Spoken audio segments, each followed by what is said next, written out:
Good afternoon student, कैसे हैं आप। आज हम डिस्कस करने वाले हैं ओजेनेसिस के बारे में, जो बहुत ही इंटरेस्टिंग टॉपिक है रिप्रोडक्टिव सिस्टम का।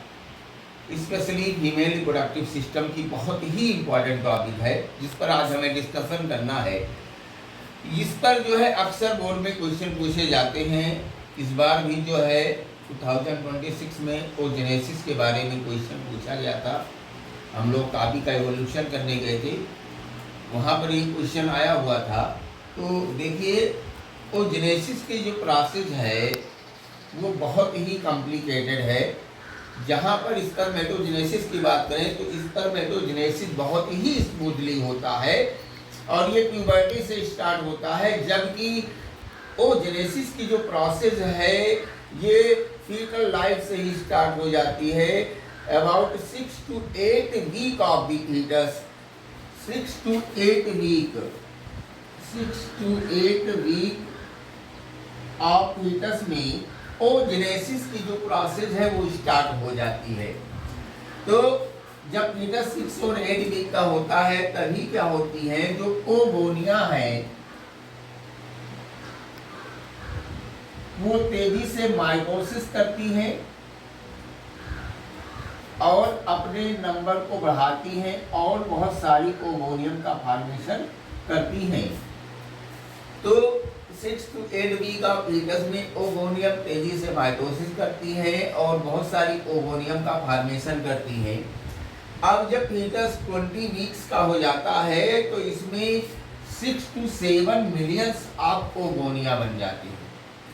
बहुत इंपॉर्टेंट टॉपिक है कि 20 वीक्स के फीटस में 6 to 7 मिलियंस ऑफ ओगोनिया बन के रेडी हो जाती हैं फीटल ओवरी में। तो वहीं पर एनसीईआरटी ने मेंशन किया है कि एक couple of gamete mother cell बनती है कहाँ पर, फीटल ओवरी में, जिसको ओगोनियम कहते हैं। ये गोनियम अपना नंबर बढ़ाती है, माइटोसिस करती है और 20 वीक्स के अंदर 6 to 7 मिलियंस ऑफ ओगोनिया बनाती है।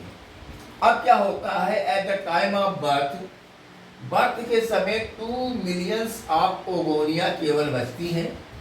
बाकी सारी ओगोनिया क्या हो जाती है, डिजनरेट होती हैं। उसके बाद क्या होता है, एट प्यूबर्टी। तो प्यूबर्टी से पहले हम देखते हैं कि जो ओगोनियम है वो अपने अंदर चेंजेस लाती है, डिफॉर्मेशन करती है और फाइनली इसमें बदल जाती है, प्राइमरी oocytes में चेंज होती है। ये अपने अंदर चेंज लाएंगी और किस में कन्वर्ट हो जाएंगी, प्राइमरी oocyte में कन्वर्ट हो जाती है। अब मजे की बात ये है, यहाँ बहुत ही इंटरेस्टिंग पॉइंट है कि एट प्यूबर्टी यानी 11 to 12 years of female 60 to 80,000 of primary oocyte और रिमेन्स। केवल कितनी बचती है, 60 to 80,000 प्राइमरी oocyte जो होती हैं बचती हैं। अब ये जो प्राइमरी oocyte है आगे प्रोसेस करने जाती हैं, यानी मियोसिस करने जाती हैं। जैसे ही मियोसिस करने जाती हैं ये अरेस्ट हो जाती है कहाँ पर, प्रोफेज फर्स्ट के लैक्टोटीन स्टेज में अरेस्ट हो जाती है।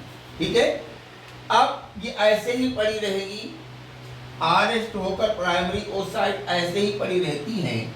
अब मैंने बताया eight the time of puberty, थोड़ा यहाँ पर देखिएगा कि eight the time of puberty 60 to 80,000 of primary oocyte में से कोई 400, कितनी, ओनली 400 जो ओगोनियम है या प्राइमरी oocytes है वो एमसी में इंटर करती हैं, मेंस्ट्रुअल साइकिल में इंटर करती हैं। इसमें से कोई एक पिकअप किया जाएगा मेंस्ट्रुअल साइकिल के लिए।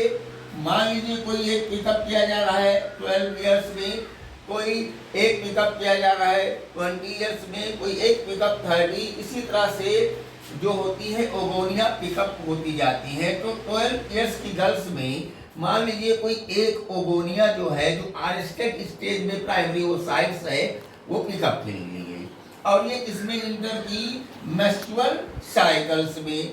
और वहीं पर ये क्या करती है, मियोसिस फर्स्ट कंप्लीट करती है और किसका फॉर्मेशन करती है, सेकेंडरी ओसाइट्स। तो अगर मान लें कि इसमें 46 क्रोमोसोम है, तो मियोसिस होने के बाद जो सेकेंडरी ओसाइट्स बना, इसमें कितने क्रोमोसोम बचेंगे, केवल 23, यानी क्रोमोसोम का नंबर हाफ हो जाएगा। यहाँ पर मैंने दिखाने की कोशिश की है कि क्रोमोसोम नंबर हाफ और एक छोटा सा पोलर बॉडी बनेगा। अब ये जो सेकेंडरी ओसाइट्स है ड्यूरिंग द ओवुलेशन यानी मेंस्ट्रुअल साइकिल के 14 डेज पर यही सेकेंडरी ओसाइट क्या होता है, रिलीज होता है। एक्चुअल में ओवम नहीं रिलीज होता है, सेकेंडरी ओसाइट रिलीज होता है। अब क्या होता है कि जो सेकेंडरी ओसाइट रिलीज हुआ है, ये फर्दर प्रोसेस में जाता है और मियोसिस सेकेंड कंप्लीट करना है इसको। लेकिन मियोसिस सेकेंड जैसे ही कंप्लीट करने जाएगा, ये भी क्या होगा, मेटाफेज सेकेंड स्टेज में अरेस्ट हो जाएगा, यानी सेकेंडरी ओसाइट भी अरेस्टेड स्टेज में रहेगी, ऐसे ही पड़ी रहेगी।